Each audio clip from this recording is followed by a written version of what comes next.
yang namanya kehidupan kita di dunia ya, kita tentu makhluk sosial, pasti ada aja lah yang dengki sama kita gitu. Entah dengki itu karena memang sosial kita lebih tinggi gitu misalkan ya, dan jabatan kita lebih tinggi, atau kesuksesan kita lebih tinggi, atau kita mendapatkan kenikmatan rezeki dari Allah lebih banyak gitu. Ya ada aja lah yang namanya dengki itu memang penyakit hati ya, yang memang harus kita hindari. Kenapa sih sampai-sampai Qabil itu membunuh Habil?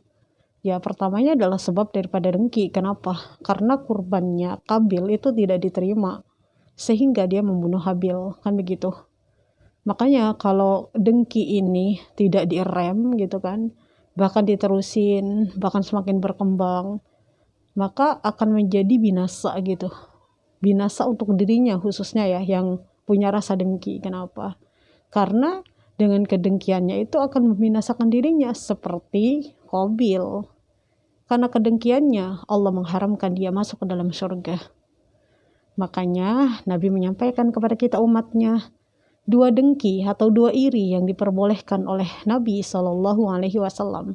Yang pertama, iri nih kita nih sama orang yang dia itu hartanya banyak, tapi siang malamnya disedekahkan untuk memperjuangkan agama Allah.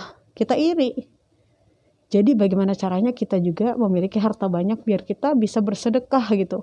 Bisa banyak menginfakkan harta kita di jalan Allah begitu. Akhirnya kita jadi gak malas gitu. Sisi positifnya ya. Dan yang kedua, iri yang diperbolehkan itu adalah ketika ada orang lain gitu kan, baca Al-Qur'annya fasih gitu kan. Dan dia siang malam mengamalkan Al-Qur'an gitu ya. Kita iri gitu kan, orang yang mahir baca Quran lah, orang yang mahir, orang yang menjaga dan mengamalkan Al-Quran gitu kan siang dan malam, kita boleh iri gitu kan.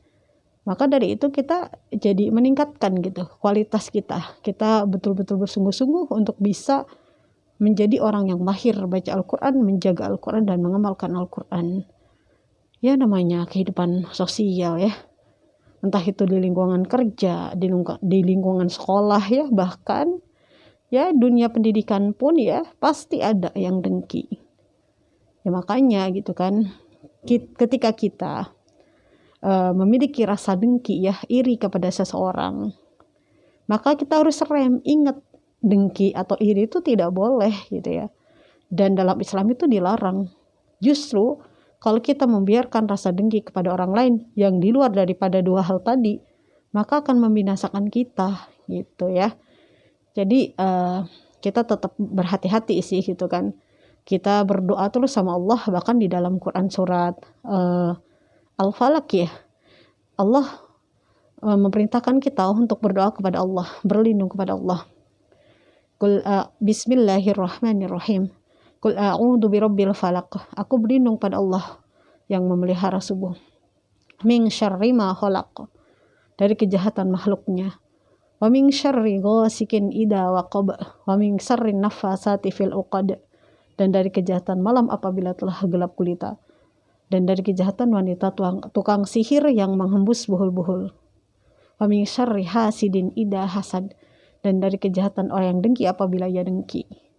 Ya kita berlindung kepada Allah dari orang-orang yang dengki. Karena kalau dengkinya itu udah fatal gitu kan, sudah tidak bisa dihilangkan, bahkan sudah membara, itu bisa membinasakan dia seperti Qabil. Ya, orang yang memiliki sifat dengki bisa membunuh gitu kan, entah itu membunuhnya lewat dunia nyata ataupun dunia goib gitu ya, seperti misalkan meneluh gitu kan, membuat orang itu celaka gitu kan. Ya macam-macam cara lah itu. Akhirnya orang itu menghalalkan yang diharamkan Allah gitu. Dia mendatangi dukun, saking dengkinya, saking bencinya sama tetangga sebelah atau partner kerjanya atau saudaranya gitu kan. Akhirnya dia menghalalkan gitu, menggadaikan atau menghilangkan keimanannya gitu. Demi apa? Demi mencelakakan orang yang dia dengki itu. Hati-hati makanya, jangan dengkilah, jangan iri.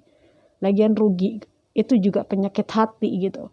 Kalau kita pengen bermakrifatullah kepada Allah, kalau hati kita masih ada rasa dengki, ya agak susah gitu, karena Allah tuh maha suci.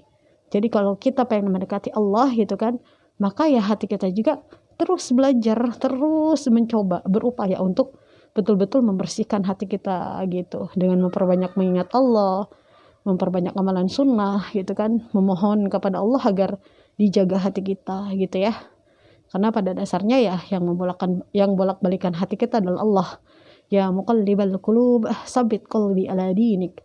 Wahai Allah yang membolak-balikan hati manusia, teguhkan hati ini kepada agamamu. Makanya banyakin doa ya, biar hati kitanya terhindar dari sifat dengki yang Allah tidak ridho, sehingga kita binasa gitu kalau kita dengki. Seperti ada contohnya, kisahnya Qabil gitu, yang membunuh Habil saudaranya sebab daripada dengki.